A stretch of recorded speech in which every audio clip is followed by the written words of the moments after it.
name is Mario Martinez, and right now we're at Emory University, and I'm a MD Ph.D. student in my research phase. So I'm from Tegucigalpa, Honduras, which is a small country in Central America. I've always been into sports, so I used to play every sport. Even through high school, I used to play baseball, soccer, volleyball. My dad was an electrical engineer for the government of Honduras, so he's a professor. I was always interested in science per se. Like my classes in high school, I always was interested in physics and in biology, and I was good at chemistry and math. I was the typical, good A-type student in high school. My mission in the lab is to cure heart disease, and particularly peripheral artery disease and myocarditis. Particularly in children, we're trying to figure out if there's a way to target therapies for children. Very, very little is known and very little treatments are available. If we could just develop something that, even if it's not exactly what we develop, but a little piece that gets applied, and we see patients with myocarditis do better in the long term, I would say that would be that will bring me a lot of satisfaction.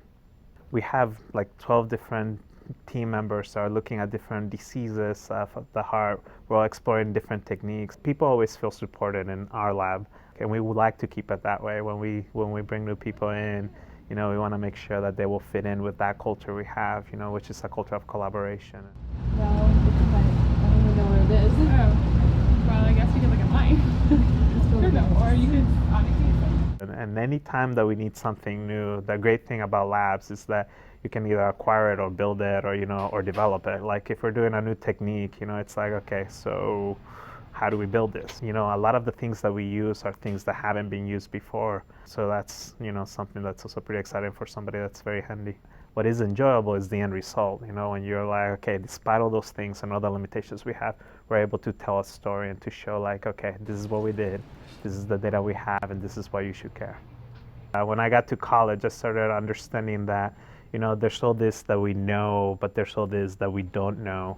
And I think that's when I first started pursuing it a little bit more. Then, through different chance encounters with professors, one of them was like, maybe you should do research. And at this point, I come from Honduras, so, we know very little about research. There's not a lot of money into research.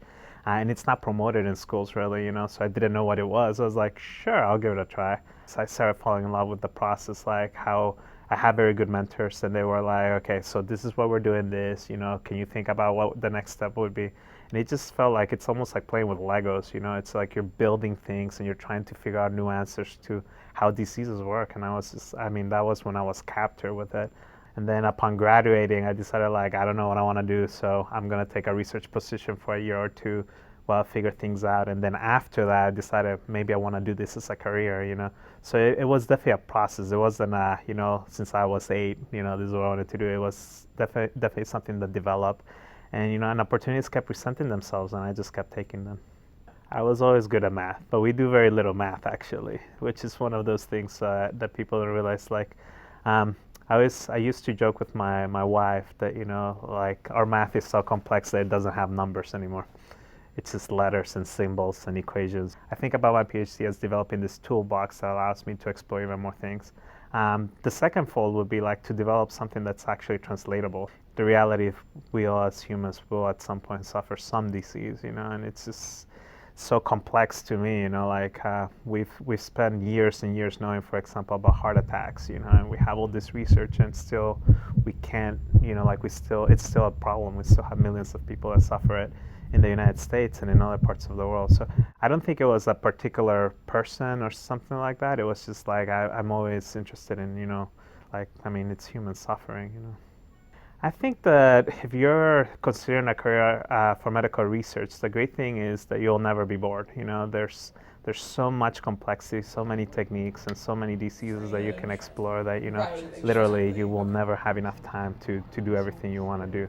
So for people that are curious, this is a great field. You'll always be learning new techniques. You'll always be doing something different, and you'll always be, feeling that you're doing something for society, like there's actually a great satisfaction knowing that you're, trying to advance where we are today, trying to make the future a little bit better. I would say that people that are curious, like this is a great fit, and I hope you consider it.